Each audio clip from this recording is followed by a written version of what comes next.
Hello and welcome to Breaking the Cycle. My name is Alan Hyde, and tonight we are joined by a special guest, Veena Raj, and she is an occupational therapist in the Dallas area. Yes, thank you so much for having me today. I really appreciate this opportunity. Yeah, thanks for coming in. Platform to be on, yeah. Yeah, so Veena, what got you into occupational therapy? So I got into occupational therapy, I became interested in it in high school. I started working with this child with autism as an aide. It's just an opportunity that came up from my high school biology teacher knew somebody. And in that kind of job, I was there for 20 to 40 hours a week through my college years, and I got to see this child who was really lovely interact with a lot of different therapies. And initially I thought I wanted to be a pediatrician, but as I started seeing him work with some of the therapists, I became really interested in, basically how the OT interacted, the amount of time she was able to spend with this child, and the growth that I saw over time. And that's how I got into the field initially. Nice. And no worries, guys. We're getting the sound settled here, but yeah, that caught me off guard. So for those listening, some might know because we have a lot of professionals who listen to this channel as well, but for those who don't know, how would you give a Cliff Notes description of occupational therapy? So occupational therapy, I'd say it's a misnomer because when it's out there, everyone thinks employment. Yeah. Right? That's a job.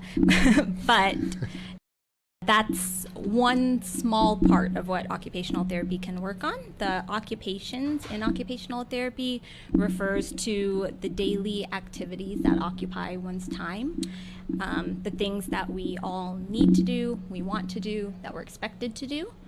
And so one of the definitions that I like, and another OT I used to work with really likes, is skills for the job of living. Those daily activities that we take for granted on a daily basis, but after some sort of injury or a condition may be very difficult, or we may need to learn a different approach for how to do it. So it's focused on activity engagement, learning life skills, and really the therapeutic medium is the activity itself. That's what we're addressing, and helping people regain independence, or just become more independent, learn the skills that they need to feel like they can accomplish what they need to on a day-to-day basis. Yeah, and when a client comes to see you, do you go out into those environments with them? Do they predominantly see you at your office? Is it just kind of a mixture of both? So my current practice is home and community based, so I don't actually have a physical office. Gotcha. I go out and meet with people primarily in their homes, but if there's a community need, I can do that too. That makes kind of the most sense for the work I'm doing because so much of it is hands-on and daily activity based. So it's great if someone has some challenges with cooking that we're able to be in their kitchen and work on that activity together in their natural environment. Oh, that's really helpful. Yeah. Yeah. It'd be a little weird if, like me as a talk therapist, came and sat in someone's living room. That'd be a no-go. But as an occupational therapist, how cool is that to be able to join them in their environment and just work with them therapeutically in that way? Yeah. I love that opportunity. Previously, I worked in a couple of brain injury clinics, so those were, again, we weren't necessarily in people's home environments, but there are a lot of things in place that we had, like a kitchen that we could utilize, or different things. And sometimes we had the opportunity to go out to someone's home, but when I started working in residential, that was something I really loved because their homes were, on that facility property. So we were able to go in, and there's just a big difference in learning skills and generalizing skills, and practicing in the natural environment. Yeah, and I noticed in your bio that we shared with everyone that you had mentioned both the kind of the background working with the diagnostics of different mental health ADHD, autism, personality disorders, but also what, sparked my eagerness to chat with you was that neurobiological background as well. And I think a lot of people, like when we've talked about some of those things, they really engage with that because it's a popular topic. But your work, I'm curious if you could put some words to just kind of those roads meeting, occupational therapy and some of the neurobiological work, and where you see that working with your clients. And that may not be the best stated question, but I know you're tracking with me. So are you asking more about like the neurological or like neurocognitive types of disorders? Yeah, or maybe like your perspective on it, of just kind of how you incorporate that into your work, and then how you kind of just see the reports of the research, the way that it helps their neurobiology and the way that that's effective. Yeah, sure.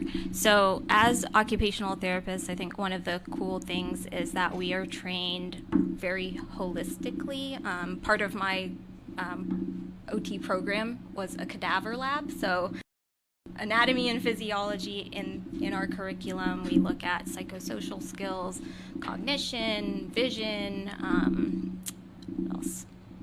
Self-care, and just all of the different realms of the body. So when we talk about neurological, neurobiological things, we see cognition impacted in a lot of different conditions.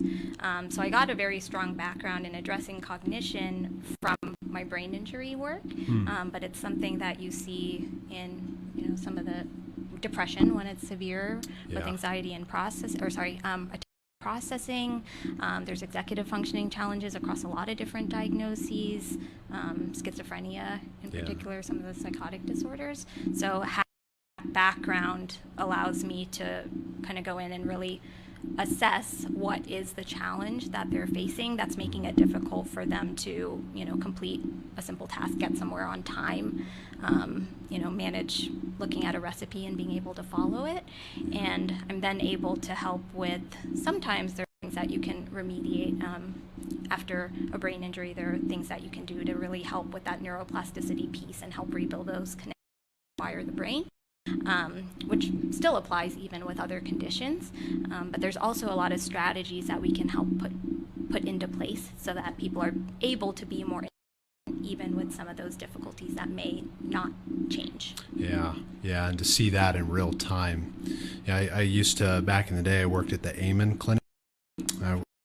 So they do like brain imaging, so like the blood flow in the brain, and they did a bunch of studies, like large studies with NFL players, and they experienced traumatic brain injury a lot. But there was all kinds of, whether it was psychotic breaks or behavioral mood disorders, things like that, and it takes a village.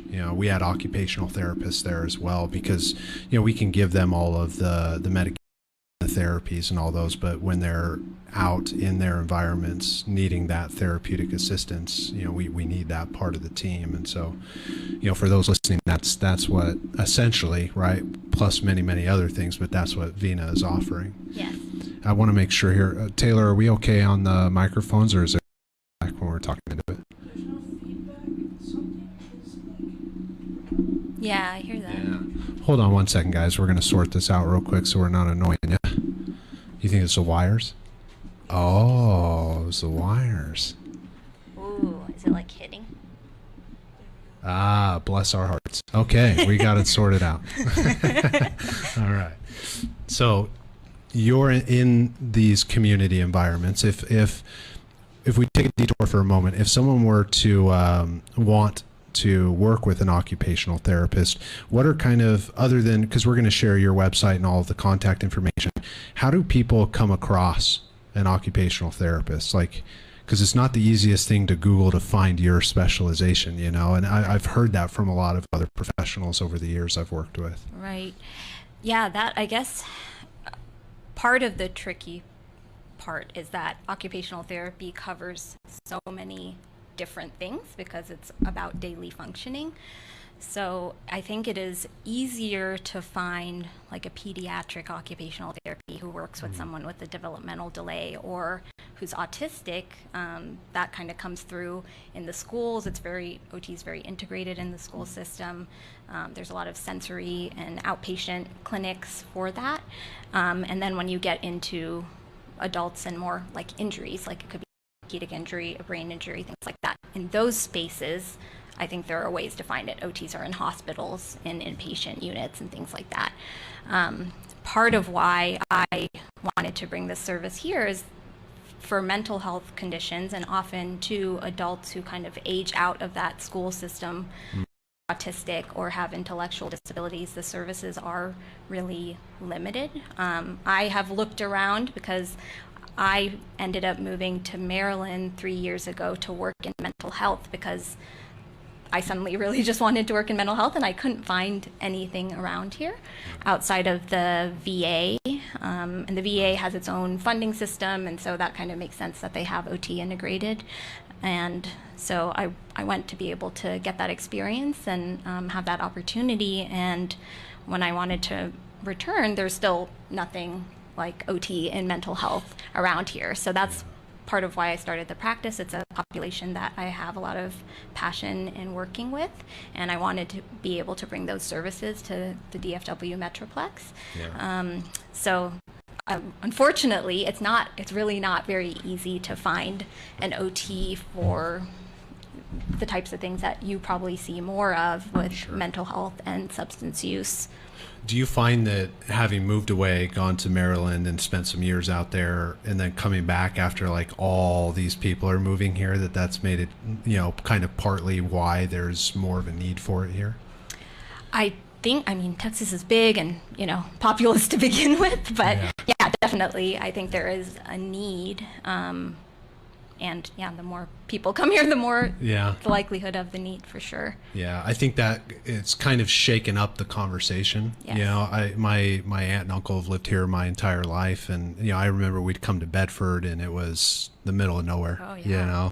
And now it's like you're right in the heart of everything, and I think that always shakes up the conversation of just different services that people need, and being able to share that information, because they could be struggling with these things in their home and not know this information, and that there are professionals that will come and join you in the community. Right. I mean, being a therapist, I didn't even know occupational therapists existed until I was a couple of years into the field. Yeah, I think, unless you're, again, kind of like in a hospital system, more in like the schools, you may not know about it, and it is really confusing between the name of occupational therapy and just like the vast number of things that OTs address. Right.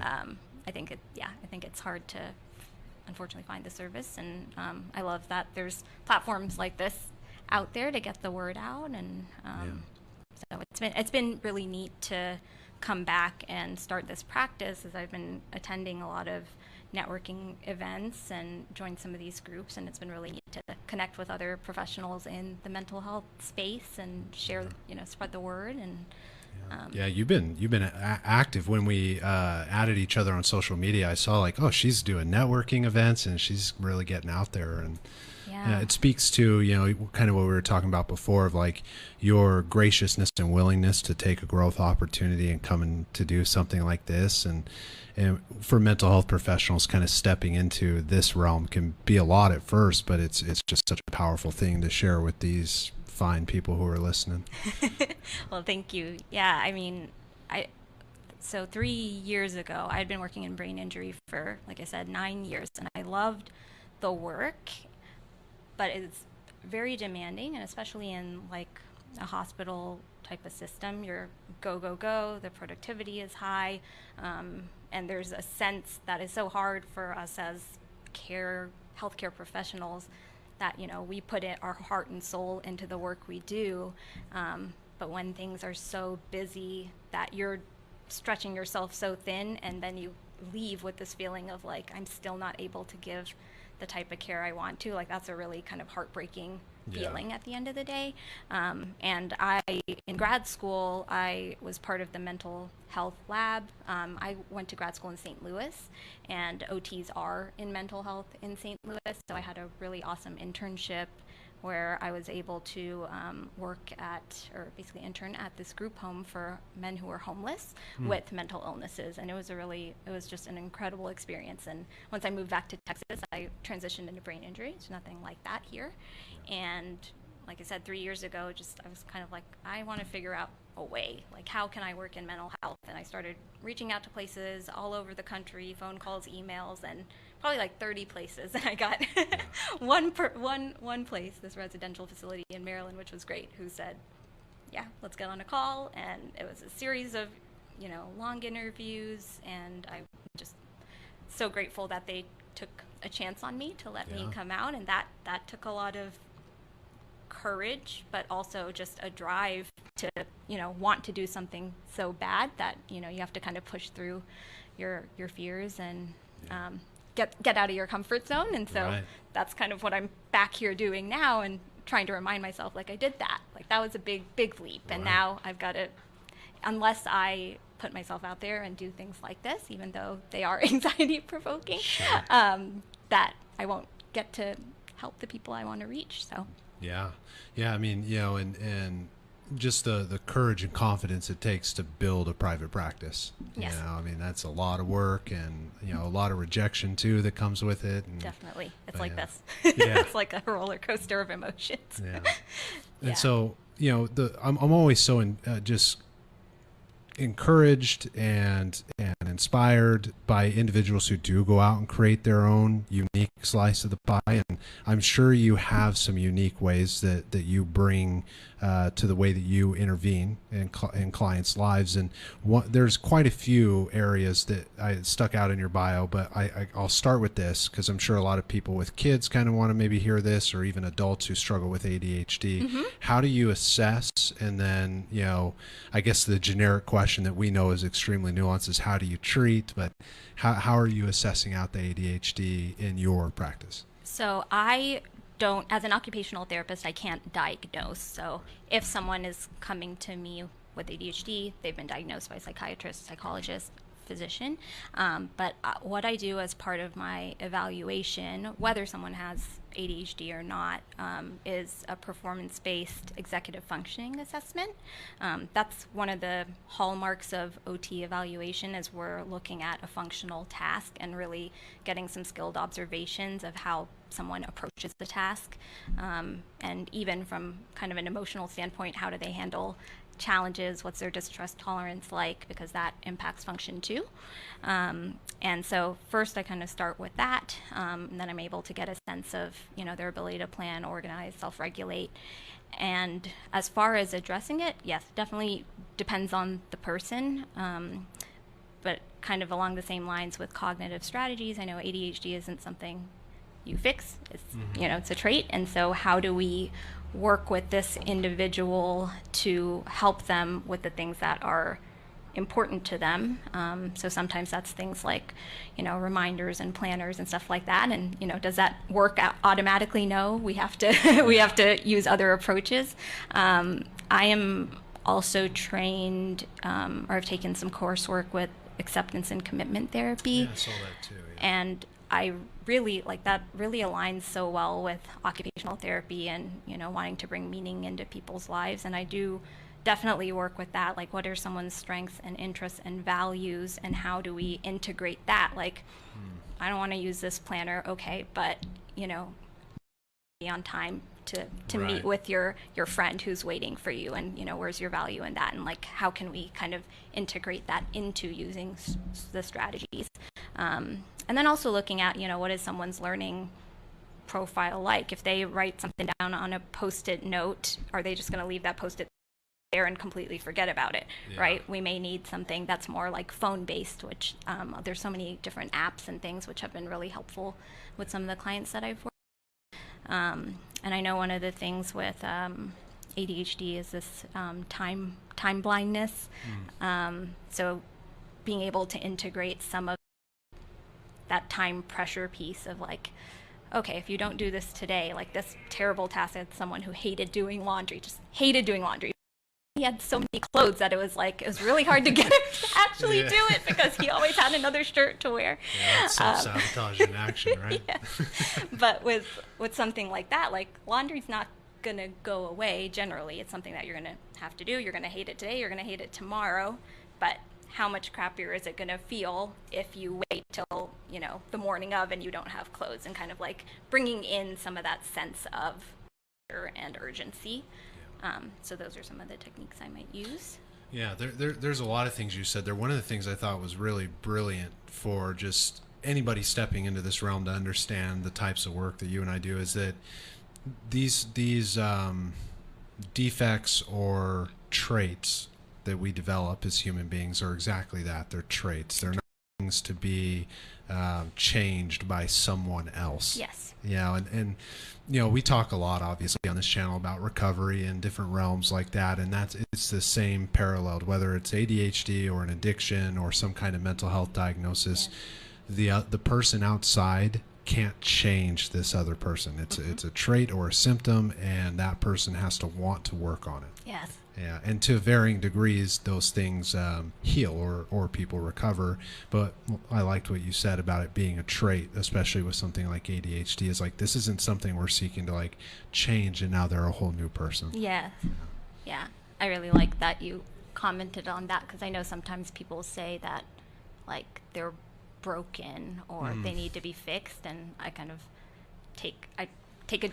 I have a different thought process on that, like that we're not broken and that we're not trying to fix people, you know, we're trying to work with people and guide them and help them lead the best life that they can.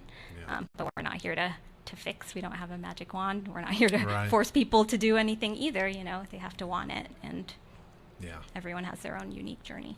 Yeah, absolutely. Yeah, it's being of service, you know, and can't expect anything to change, but it's a reward when you see people changing, and that's always fun and exciting. And and you're doing some really cool work too, even outside of the ADHD stuff. One of the ones that cracked me up, but I was also excited to read because I wanted to hear more about it, was with the phone addiction. I was like, we've talked about that a lot on this channel.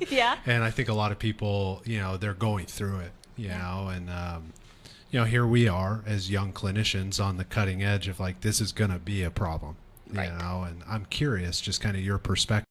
I'm all ears to kind of learn, you know, what the ways you approach it and think about it, and, you know, just kind of. I did a couple of good courses on phone addiction and tech addiction. There's a few good things I took away from those. I mean, especially one, I know you're very familiar with the work that you do, is just how addicting and the effects of technology on the dopamine system, and that intermittent reward and reinforcement. It's just crazy. Like my brother has a little bit over 1 year old now, and he's like, you're not going to get a phone until you're 18 years old, you know, because there's so much research out there about how damaging it is. And it is, you know, it's too much stimulation.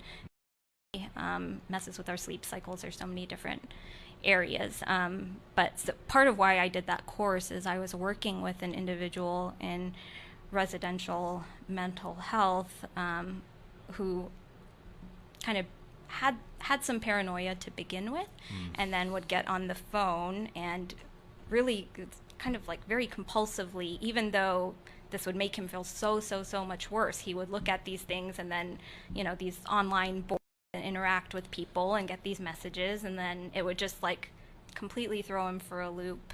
And we're like, what can we do with still maintaining his autonomy to help him, you know, without taking his phone away, essentially. It's tricky, especially in like a residential environment, because it's so easy to come in as like the parental figure without knowing that's what you're doing. Be like, give me that phone. It's hard. It's a balance. But that's part of why I did those courses. And I learned about something called the Gab phone. Are you familiar with that? No, please enlighten me. So it's kind of like, I know there's Bark, and I don't know if that's a particular phone, but this was one of the individuals on the training, or one of the clinicians on the training, said that this was something that he uses with his own kid.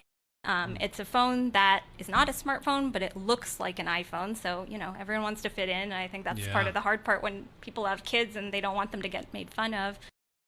But the phone looks like an iPhone, it looks like a smartphone. But it doesn't have access to internet. and it has limited apps on it. So, I think it generally only comes with certain apps. It's not like you can just go out and download, Gotcha. Snapchat or something like that. So that was one of the things that we tried because, he really tried so hard with his iPhone, like, I'm going to block this website or do these different things, but it was like an addiction. He always went back. Yeah. So that was one of the ways and he mainly did it on his phone, not his computer. So that was one thing that we use is this tool that he literally cannot access the internet. He can't access, LinkedIn or X or whatever he was getting on, to limit that. And then another thing that I really liked that I learned about was something called an unplug box. An unplug box. An unplug box. So it sounds really fancy, but it's really just a box that you create. And part of what I like as an occupational therapist is being able to sit with someone and help them engage in an activity. And when you're involved and you make something, there's psychologically you want to use it more than something someone hands to you. It's like making your own dinner. Yes, exactly. It tastes better. So you can make this box however you want, but the place that there are certain designated times of the day that you may build into your routine that you are not using your technology, and you just store that in the unplug box. And I think that's something, part of the challenge is like we're all on our phones too. If I'm looking at emails all day, and I know for parents that's tough. If you're a therapist, whatever, you're checking your phone, and kids see that and they want to. It's hard to then be like, well, hey mom, you're doing the same thing, Right. Yeah, they're sponges. They want to do what we're doing. Yeah. So if you can put something into place like an unplug box, but make that integrated within the family kind of dynamic, like, hey, this is unplug box time. We're going to all put our stuff away in this, and kind of being able to put a routine into place where there are designated times that the phone's not being used. That's a small way of being able to cut that down and kind of put something into a routine that it's predictable, so no one's throwing a fit because all of a sudden you're taking their electronics away. Right. Yeah. Actually, I'm going to watch this later because I need to, when I review the video, I need to take some notes on this to utilize with some of my clients who've been asking me about their kids. And I was just talking with a couple of friends about this, and they were saying we're going to tune in tonight because I want to hear some stuff about what I can do with my kids. And lo and behold, the Gab phone, I'd never heard about that. That's really cool. And I know a bunch of adults who could use that, and there are times where I could probably use that. But that's good to know that exists. Because it's hard, because we have all these phone controls, but it still comes down to like, being able to self-regulate to not turn things off. You can turn off do not disturb and, whatever else, unblock things all the time. Yeah, we talk about that a lot, like in my practice with clients, because, as you were chatting with me before, I work with a lot of 12-steppers, and we often talk about, like, the self-appraisal of it avails us nothing. Yes. If I'm appraising my own defects, I'll put them way down here and out of sight. That's not a problem, right? But if I have to be accountable to something that's outside of myself, I'm much more likely to change. I'm much more likely to engage in that. Sure. Kind of like how you were talking about with the unplug box, making it a part of the family communal time. Yes. And we all engage in this. It's like, in recovery, we have God boxes where it's like, I'm going to take my problem and I'm going to write it down and give it over to my higher power. Right. And the only reason I picked up on that, and the clients that I work with picked it, it's because other people were doing it. Yeah. And it worked. Oh, They that's felt a good point. better. Yes. Yeah. And so, what better way than in your own family unit where we learn most of the lessons we carry into our life. Right. Yeah. And the other thing, which is maybe harder to do, but kind of similar with the family unit, is, having the phone outside of the bedroom is helpful, because the impact of screen time when you're right about to go to sleep, it changes your sleep circadian rhythm, makes it hard to sleep, and you can sit and scroll and scroll and scroll all night and not get sleep. And so even that is something that could be integrated, as like no one has their phones in the bedroom, like we have it stored somewhere else. When you get up in the morning, you can grab your phone, but not in the bedrooms, and that could be something. You ever, in the years of doing this, you ever see families that have employed things like that, or do you get a lot of pushback on that, even still, with how invasive this has become in our society? So I guess like I said, I kind of got into learning more about this when I was in residential. So we were working with adults, and they were there under our care, so I didn't have family members necessarily who were involved in that. But generally, with recommendations like to get a gap phone, family members tended to be really supportive of trying those types of strategies. And the good thing is we had residential staff, and so they were also able to reinforce the things that we were putting into place. Yeah. Yeah. You know, you had made a point too, you know, and for the parents listening as well, is like, I would have never thought, and this is probably just a product of not having kids yet in my life, but I would have never thought about the aspect of like a young kid who's surrounded by other kids who have a smartphone and then being bullied or picked on or made fun of for not having one too. Right. And I think that's the biggest thing that I have heard with parents. I'm not a parent either, and like I said, I haven't worked a lot with parents because of the residential or working with other old adults and things. But I think the thing that I have heard the most is like, you're going to get made fun of, and with anything, not just phones, like the clothes they wear or anything. Like, you know, they have to help them fit in, which I understand is painful to watch your kid get hurt or made fun of, and so that is tricky. Yeah, it was like back in the day, I was always glad Payless had the Airwalk brand that looked like Vans. Yes. It helped a lot. Thanks, Mom and Dad. Payless. Yeah. I don't even, are they even still in business anyway? I don't know. I haven't seen one in a while. I would still buy shoes there. I don't know if they were still in business. But yeah. No, it's really cool. I think both of those examples and just, it's fitting because I was just talking with a couple people in my support community, and they were really intrigued by just another professional who has experience of working with kind of younger crowds, and that was actually a topic that came up, was like phone time, and another one was like when a kid is cussing. Oh. Yeah. and what to do, but I don't know if you'd have any feedback on that one. We don't have to go too much into that. That's kind of a nuanced conversation. Yeah, I don't think I have too much feedback on that, because I was working with adults, and you know, we can't control that, but we always, you know, depending on the setting, just like learning how to be appropriate in a group setting or things like that. But if we're one-on-one with someone, I'm not gonna, unless they're being disrespectful towards me, then I'm letting them cuss. But again, it's been mainly adults. Right, yeah.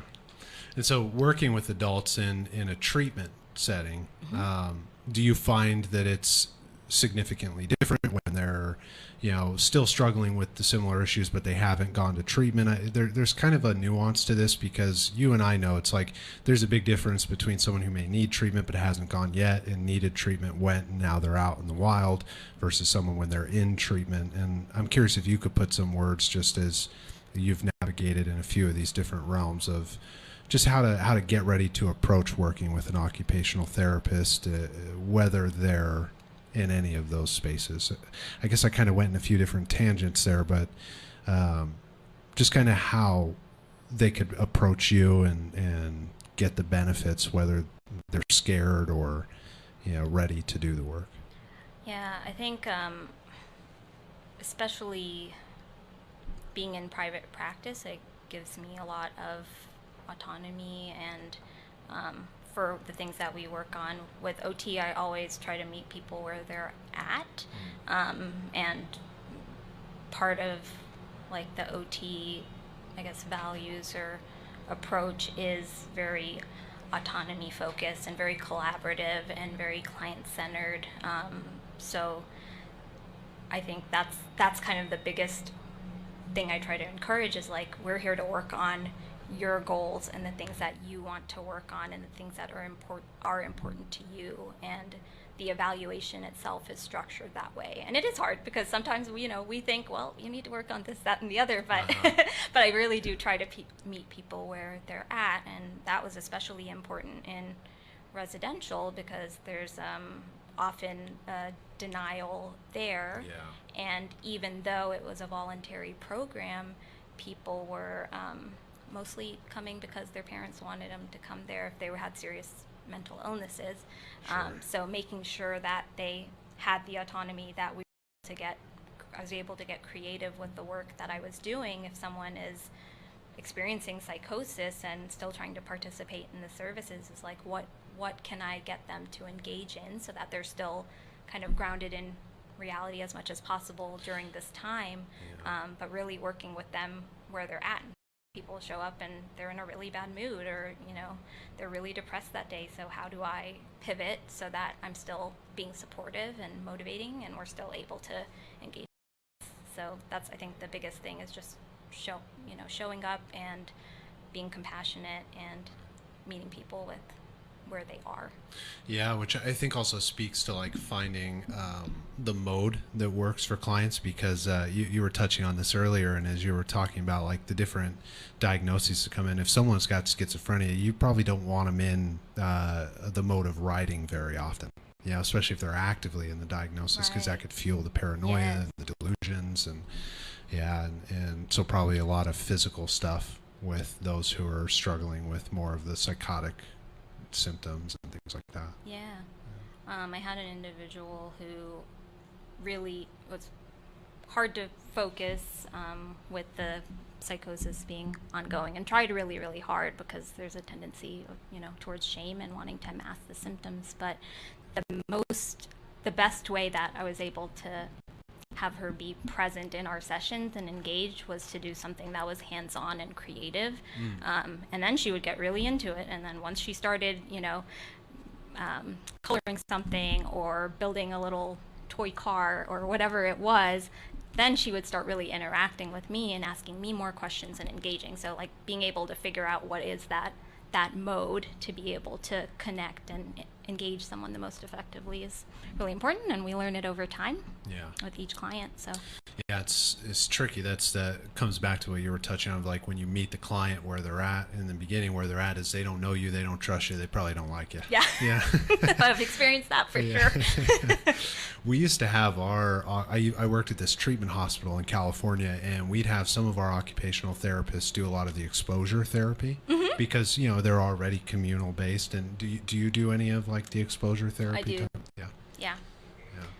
I had a couple of clients that I would say had, more psychotic disorders and then OCD mixed in as well. And some of the exposure-based work was just, I'm scared to leave the house by myself and walk by myself or be in a crowded grocery store. And as OTs, with kind of like what you're saying, it makes sense why they would do that, is because like these are day-to-day functional things. You need to be able to go out. Sure, now you can get your groceries delivered, but you need to be able to get out and go to the store or walk down the street or whatever it may be. So we would, the other OT and I worked with people and built out these exposure hierarchies in collaboration with their therapist, and kind of learning, what are some of the coping skills that we can use, and then we would try it very, very gradually, work up and come back and process how it went. Same thing with their therapist, and pivot as we needed to. But definitely something that I incorporate with a few different diagnoses. Sometimes it's OCD, sometimes it's just anxiety, sometimes it's some clients with PTSD, and then the paranoia piece as well. OCD is a big one where in popular conversations you're not going to hear a lot about those isolation type symptoms. And I always felt so blessed, because we had this one occupational therapist, and we had a client once who was just terrified to get in a car, right, let alone drive, and they had like worked for months, and eventually she was driving. And I would always crack up with the OT, because I'd tell her, bless your heart, I'm not getting in a car with her. I've heard her background. I hope she gets but she was so patient, and just it's wonderful when you have the full spectrum of a team. Yes, I've always worked, and this is now new to me being in private practice, but I've always worked as part of like transdisciplinary teams, and I love that environment because everyone brings a different perspective and a different skill set, not just from their professional stance, but just their personality and their learning and skills. So I think that's the best case scenario, when someone has a team of different professionals who's able to work really well together to help them get all the different facets of the treatment they need. Were you a part of like the treatment team meetings, like where? I was really fortunate that the program, this one that I reached out to, they had never had occupational therapy before, and they said that they had always thought about it, and it was just something that they never really got around to. And there are occupational therapists embedded in the mental health services in Maryland, in their hospitals and things. So it's something that they weren't completely unfamiliar with, but they'd never had it. But they were very inviting and very supportive and really willing to work with me and then the OT who joined me afterwards to figure out, how we kind of fit in the team. We were very much, part of the clinical team at the table and part of the big discussions, and respected and valued there, which I know isn't always the case. So I feel very, very grateful that was the environment we were in, and really given so much autonomy, and them really wanting to learn from us because they never had it before, and that's just that willingness to just be like, well, we don't know this, you know this, so tell us what you need. That was really awesome. Well, and I'm sure those who are listening who've heard some of the other therapists can agree on this is another reason I was excited to have you on, is just this fresh perspective. Occupational therapy, it's not something that, I sit and research, and so to have an expert come in and explain it, and I've just enjoyed listening to you and hearing these perspectives. It's nice to be able to come to the table and realize like there are all of these different intersections in people's lives, and when we don't tend to them, when there aren't people that are willing to be of service, it really, there are people out there who suffer without these areas of support, and it's also super fulfilling, like you were saying, to be at that table, so like there's a lot of people too who listen to this who may want to be a mental health professional or an occupational therapist or a psychiatrist, all those kind of things, but if they wanted to be an OT, an occupational therapist, and they're maybe in their undergrad or they're just kind of sorting it out, how would they go about doing that? How would they go about doing that? So I think one of the best things that they can try to do is connect to an occupational therapist to have an opportunity to shadow. And sometimes you can reach out to hospitals or clinics or schools to be able to have some of those opportunities ahead of trying to, because there's so many times, we think we know what something looks like, and it really doesn't look like that in practice, right? And I recommend looking at different settings too, because someone may not really be as interested in pediatrics, but they may like another setting, and we do have that flexibility. I think one of the good things about OT is there's not necessarily like a residency, so you're not, pigeonholed into like, this is a residency I studied and now I have to work with, gastroenterology, right? So you can move around into different spaces, like I did from traumatic brain injury brain injury to mental health. It's just getting the experience. Definitely recommend shadowing in some different spaces. It is a master's program, so once someone is done with their undergraduate, there are prerequisites. Those vary depending on the school you go to, but they tend to include biology, psychology courses, anatomy and physiology, things like that. And then after that, it's a 2-year program with 2 3-month fieldwork experiences, which are those internships I mentioned. So it's not a set of hours, it's a time frame? It's a time frame, yes. They're 2 12-week internships. That's the thing that's different. Once I started working at the residential, I learned more about how social work and counseling works with supervision hours and things like that. We, as OTs, you kind of do your 6 months, you have some oversight during that time, and then you're kind of pushed out there. There's no such thing as supervision. Of course, you have people who you can mentor, but that is that period of time. And after those 6 months, you take your board exam, and then you're fully licensed. And you have to do your state license, and then you're able to practice. So there's no 15 hours or anything after that. Yeah. And I think both respectively, whatever direction anyone wants to go with mental health, it's like no one is easier than the other, but it's, if you're interested in working with people and you're telling yourself like, oh, I can't do those 3,000 hours, or the numbers of it sound daunting, it's really not. But if that's something that's blocking you, but you really want to work with people, I mean, there's this opportunity as well, much like many other things that you could go into the realm of mental health, but to have you lay that out, for those who are just kind of listening, thinking, I'm looking for something to be of service. This is a wonderful way to do it. Yeah, it definitely is. And I know that when I was in school, like every semester I'd get to the point where I'm like, why am I doing this? But every semester we had 1 week of field work experience, which is when we got to go out and visit a site and, be with an occupational therapist and help a little bit.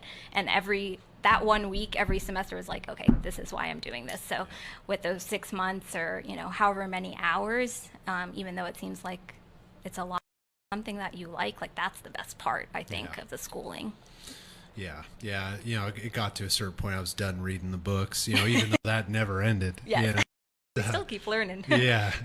But the getting to practice, and here we are 12 years later, respectively, and would attest to this, but it's like I couldn't see myself doing anything else. Yeah, I feel exactly the same way. Yeah. And I think actually, the supervision part is kind of neat in my because I was in that residential mental health facility, even though I wasn't, one of the counselors, social workers, psychologists, my supervisor was actually a psychologist, and I did supervisions with him, and I found them super helpful. Never had something like that before. Yeah, it's an enlightening process. Yeah. I look back on a lot of my supervision, and I just wouldn't be the clinician I am today without those moments of feedback and like, hey, have you thought about this? And like, no, I haven't. Yeah, just different perspective and learn about countertransference. That was a lot of fun. That's a big one in supervision always. Yes. Yeah. So we'll plug it at the very end, but and we're going to have it in all the descriptions. But if people have been listening today and they're like, hey, I really like what she's talking about with this Gab phone thing and this unplug box, and I want some support in doing that, how can everybody listening find you? So my website is www.veeots.com. So that's V Occupational Therapy Services. On that website, there's an option to book a free consultation for like 30 minutes. It can be a phone call or a Teams video call, so that I can share a little bit about services, understand what someone's needs are, and see if we're a good fit. They can also call me, 626-770-6542, or shoot me an email. And that's veena@veeots.com.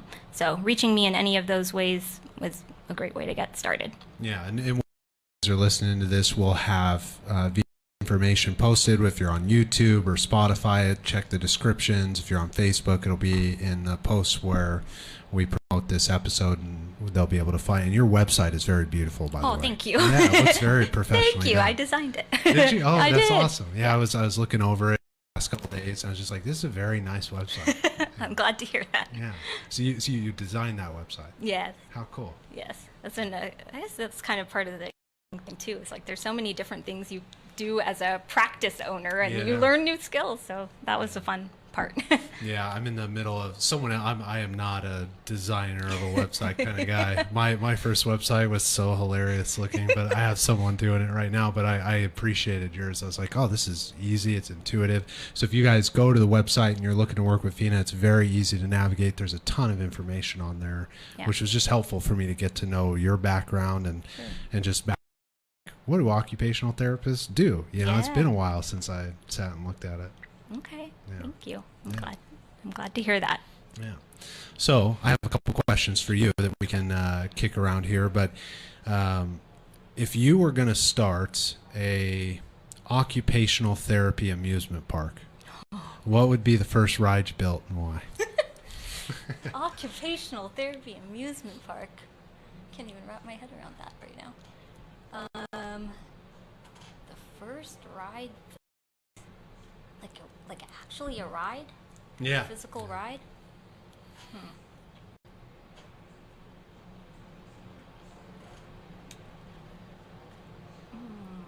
So here's the thing. Ever since I started working in brain injury, I have stopped any sort of roller coasters or anything like that. I'm like, oh man, that's so bad. brain. So no roller coasters.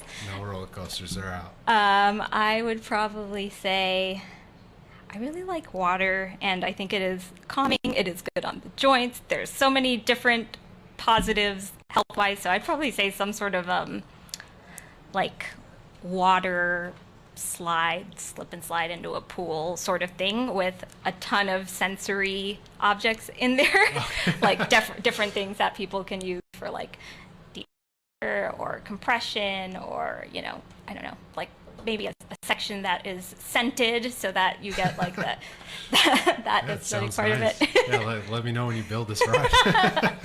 Hasn't been on my radar, but One last question for you. Sure. Who is your favorite childhood cartoon? My favorite childhood cartoon. Okay, now I'm actually gonna have to think about it a little bit. Like the single person or character? Yeah. I used to really love Pinky and the Brain. Yeah, Do you remember? Pinky and the Brain? Pinky and the Brain. They were the ones used to try to take over the world? Yes, the mice. How would Pinky and the Brain benefit from seeing you for occupational therapy? Ooh, so Pinky needs a lot of life skills.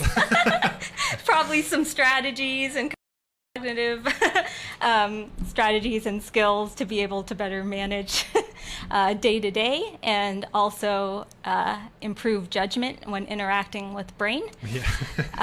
And Brain could probably use some coping skills. Yeah, bless his heart. So actively applying coping skills, maybe some other activities so that he's more balanced than always trying to focus on taking over the world. Yeah, that'd be good. Yeah. Any last words you want to share with the captive audience that we have here for you tonight? I think something I was asked on a previous podcast is, how to encourage someone essentially to get help. And I think I would just recommend, like, one of the quotes I always hang on to is, like, when there is life, there is hope.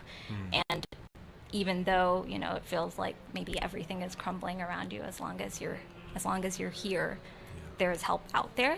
And there are a lot of people who are willing to support you. Everyone may not understand exactly what someone is going through, but there are people who have the desire to understand and help. So try your best to take that step. Find one trusted person you can talk to, and try to get the resources out there. Absolutely. If there's life, there's hope. Veena Raj, ladies and gentlemen, thank you for tuning in. We break the cycle together. We will see you next Friday, 7 p.m. Central Standard Time. We love you. Bye. Thank you. Thank you.